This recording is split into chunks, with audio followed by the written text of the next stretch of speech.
Launching a business can take you on a journey unlike any other, filled with anticipation, uncertainty, and the constant search for answers. You're never quite sure what's coming next, which is why it helps to have a partner that does. Plan for the future of your business with the bank trusted by 50% of US-based, venture-backed tech and life science companies. Silicon Valley Bank, built for what's next.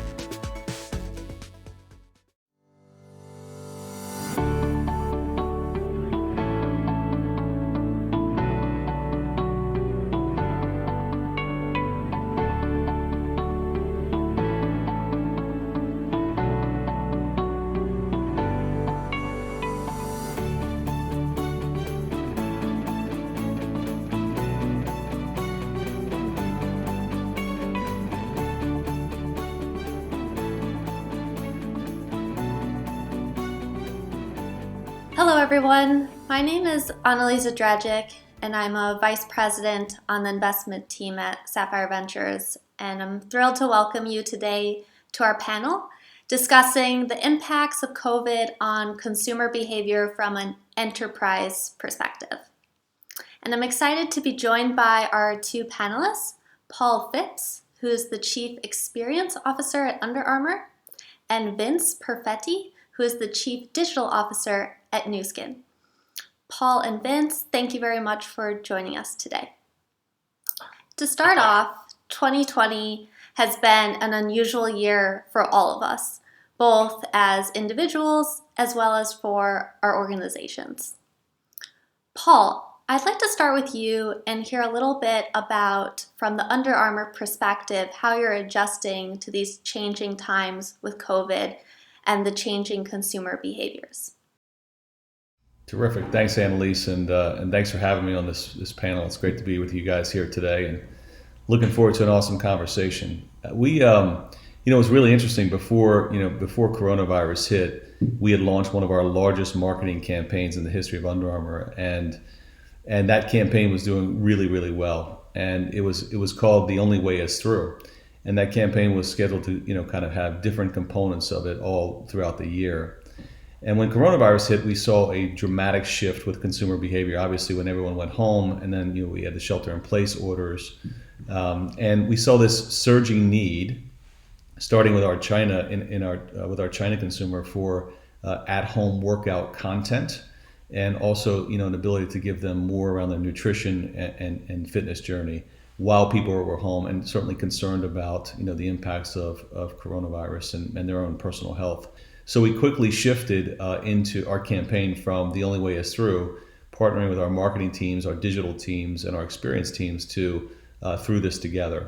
And we actually launched this, really this dramatic shift in this campaign in about a 3-week time period, which was amazing because in normal times, that would have taken us 3 months of collaboration and changing our brand messaging and so forth. But the idea was actually to really develop content around mindfulness, around nutrition, and around movement, and give our core consumers an ability to live a healthier lifestyle while people were at home, get their workouts, understand where nutrition can help them stay healthy, and then try to help them in some of the mindfulness training to help them get through coronavirus. So we shifted very rapidly to that. We were able to bring the consumer through that journey, leveraging social media, and then actually transitioning that social media down into MyFitnessPal and Map My Run as people started to explore and go back outdoors for more workouts. And so it was a tremendous success. I think the most important part of that for us was an ability for us at our size and scale to quickly adapt to changing consumer preferences and needs, but also more importantly, really identify and figure out what Under Armour could do to help our customers through this really challenging time period. So it's been a great win for us, but I think that's just a great example of one way that we changed to serve our consumers better. Yes, and Vince, what has the impacts from COVID looked like at Nu Skin? Sure, and let me first open by thanking you for having me as part of this panel. It's a great privilege. Nu Skin is a direct selling company, so a lot of the traditional ways that our affiliates would interact with their end consumers was in person. And when I started at Nu Skin a little over 2 years ago, we had made a commitment to invest in technology. And we had three main tenets of customer obsession, cloud and digital technology, and then being a global organization. And so we were really well prepared. We had just started on the cusp of digitizing and working remotely internally at Nu Skin. And because so many people were laid off through this pandemic, they were looking for alternative means to earn a living. And so many of them turned to either a gig economy type of business opportunity as well as Nu Skin. So our affiliates did an outstanding job. Our predominant challenge was in, ironically enough, value stream, trying to have product available where the large demand was, as well as moving that customer interaction to an online experience, which we're still learning our way through and navigating through. And part of our customer obsession tenet is really allowing us to work in an agile approach so that it's sort of cyclical. So we're actually doing a lot more piloting of ideas, gaining the feedback, and then incorporating that back into our go-to-market strategy. Great. Yes, I'd like to pick up on that thread and talk a little bit more about this broader, longer term transition up to more digital experiences, not just based on kind of the immediate near term impacts we've been seeing from COVID.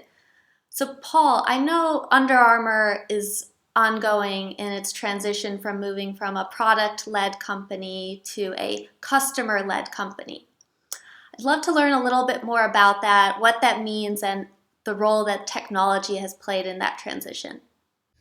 Yeah, so we've been on this journey for about, I would say 3 years or so, Annalise, around, thinking about our brand and our product and really understanding what it means to the consumer.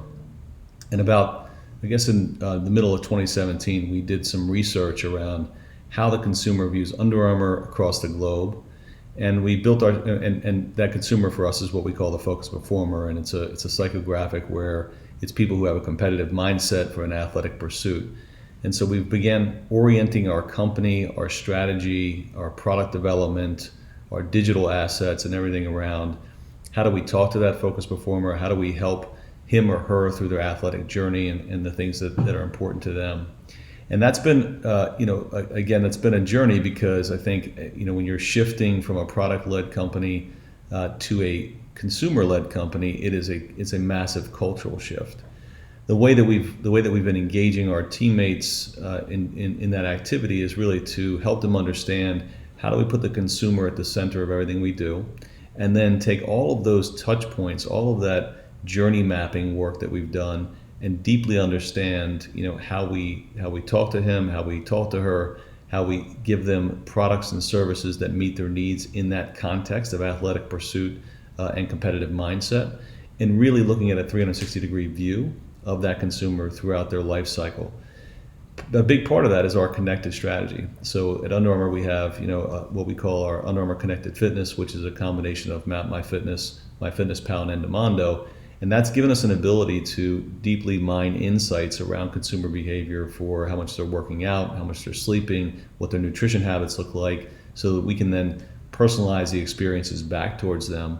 But it's also helped us keep this continuous conversation beyond a transactional moment with that consumer so that they see us in different areas and different parts of that journey that they're all embarking on. So I think it's been we're still on that journey because we're changing culture and we're changing culture globally, but the company has done a great job. The teams and the teammates have done a great job of rallying around our core consumer and then building out all of the different touch points and our product and services that we offer them in a unique way. So we're still plugging away hard at it. And even as recently as last week, we reorganized some components of our business in order to go deeper around those consumer journeys and how we think about those experiences.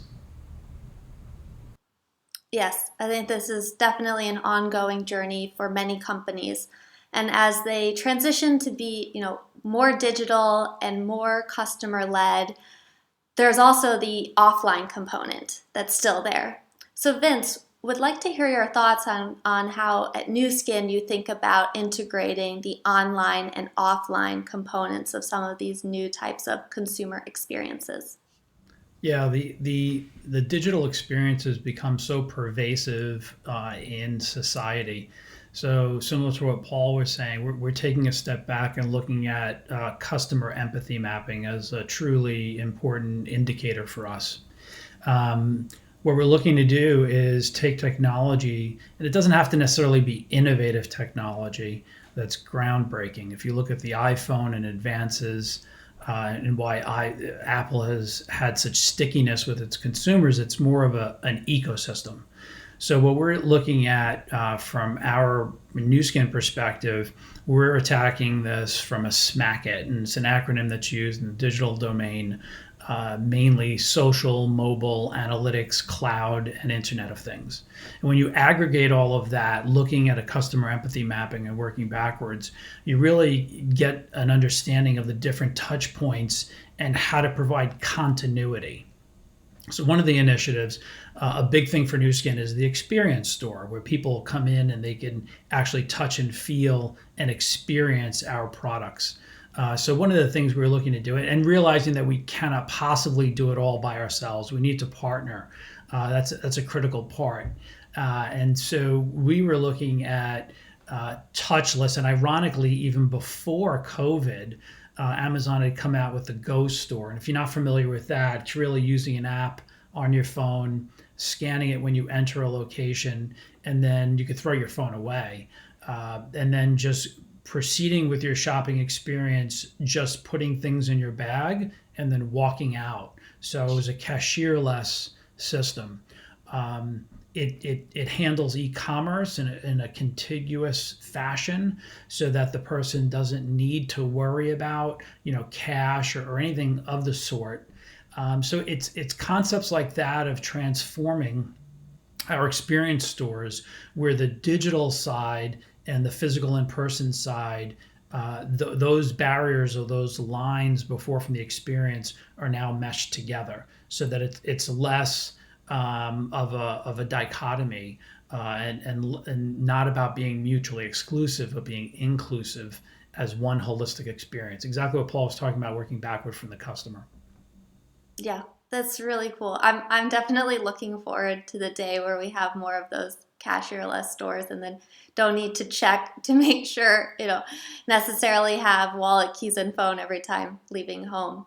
But building off of this as well, there's the online and offline components. Another vector of this is also products versus services. So Vince, would be great to hear a little bit more about how you're approaching the services component of these digital experiences at Nu Skin. Sure. And the way we traditionally would service our entrepreneurs was in person. And we need to realize that as we make this move towards digital, that again, it's not mutually exclusive. So the white glove service for many of our B2B, namely the affiliates, the entrepreneurs who are coming to create their own businesses, requires white glove service and a continued white glove service. That transition and tipping point is, how do you migrate those services and meld them to be much more digital in their execution? So again, it goes back to the concept of working backward from the customer, understanding what the jobs to be done is, and then striking a balance between the in-person and the digital ability of marrying the two. I could tell you that Nu Skin holds once every 2 years a live event, which is a very large event. We bring thousands of our distributors into Salt Lake in Utah at our headquarters. And what we did this past year was actually have robots that had AI and facial recognition. So we're trying to marry the overarching experience of identifying like a team elite, a very successful entrepreneur coming in, identifying who they are, and then being able to greet them from a service perspective and see what they need to accomplish. So that's a step in the direction. I think there's a lot more that we can do from a services perspective, but it's absolutely marrying that to something digital because that's become what's expected and common today. Definitely. And Paul, what does this look like at Under Armour? Yeah, I really like what Vince was talking about. I mean, I think, we've done a lot of work and a lot of investment around the technology platforms that enable some of the things that I talked about before. We've been able to accelerate that actually during coronavirus. We launched our new e-commerce platform in July. We've launched an entirely new customer relationship management stack. We've invested deeply in our cloud data platform to build out a very robust and enormous set of profiles of people who are opting in to have conversation and engagement with Under Armour, and that is kind of the basis of how we're interacting, with our customers, whether they're online or offline.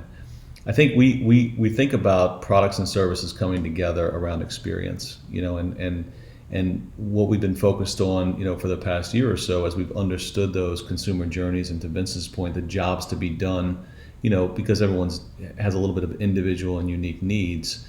We're thinking about how do we leverage the products and services we have, and also leverage this massive, cloud data platform and all the data that we have about the consumers to quickly and in an agile fashion put these products and services together and then execute them against different parts of the omnichannel journey. So I'll give you a great example. We have a connected shoe, and the shoe actually has a foot pod in it that connects to Map My Run.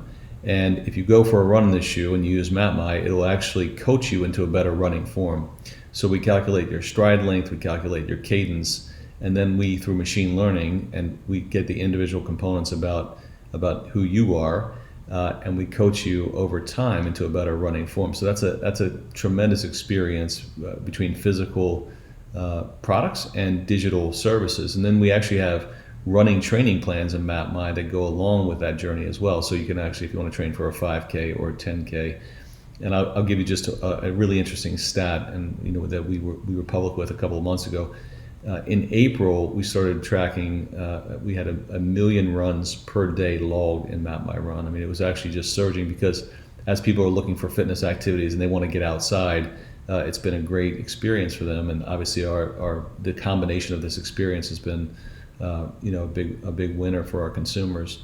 But you can also imagine us taking that into our stores. And so now, if you're on a shopping journey, you're a runner, you're looking for a running shoe, we want to give you that experience in that store. So we want to take the physical product of the connected shoe and actually help you download the app while you're in the store and get you set up with a digital service that'll actually coach you into better running form and then sign you up for a training plan. And so you can see how two of those services come together with a physical product to create a unique experience in a channel, and if in this case a physical channel, in a really fast and agile way. So that's how we're thinking about experiences, is combining those sets of products and services, finding out where they make the most sense at that moment of truth for that consumer, and executing that play.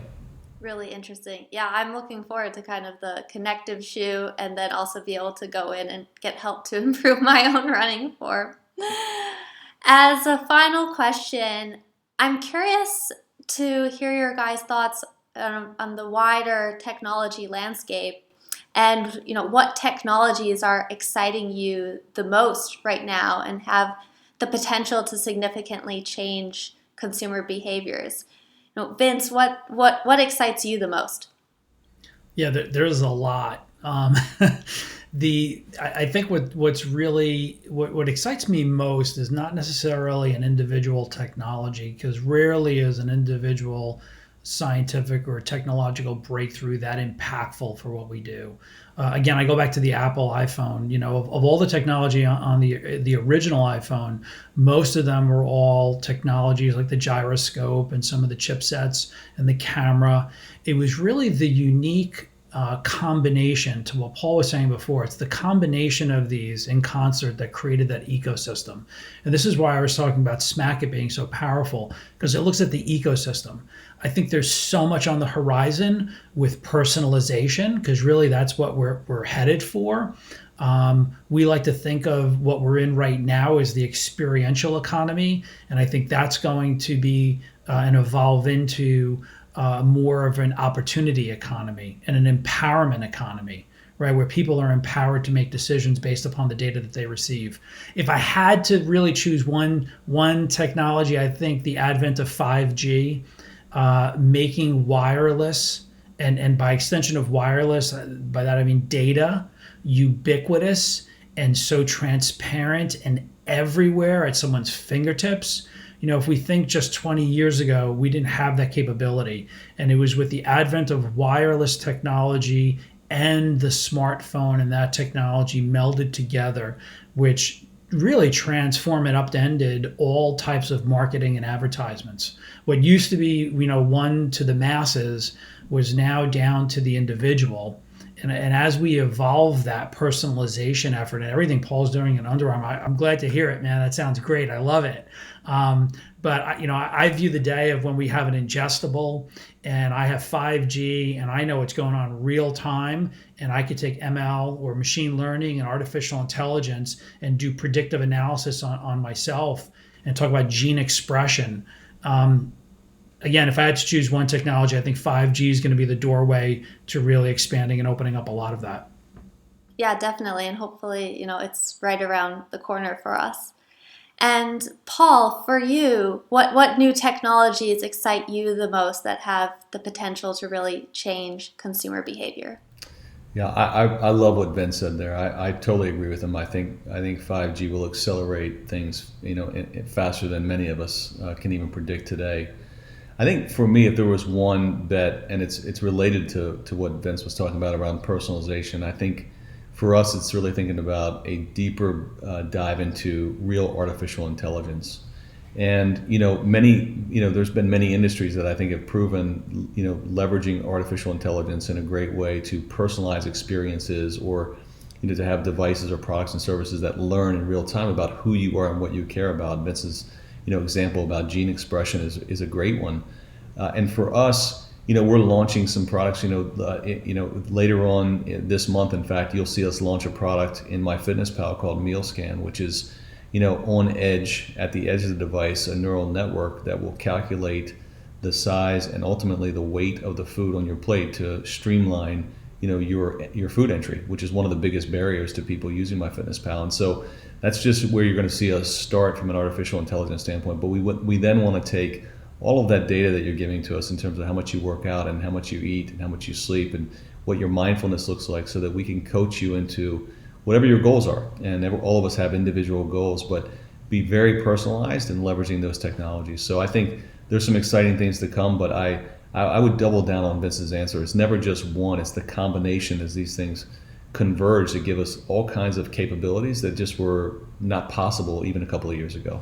Yes, and I couldn't agree more. So thank you, Paul and Vince, for joining us today on the panel. It's a great conversation talking about both the near-term impacts, what we're seeing with COVID during this year, but also on the longer transition, move towards more digital, more personalization. And definitely here at Sapphire Ventures, we're excited about the next generation of technologies and founders and entrepreneurs who are helping along this transition. So thank you. Thank you, Annalise. Thank you, Annalise.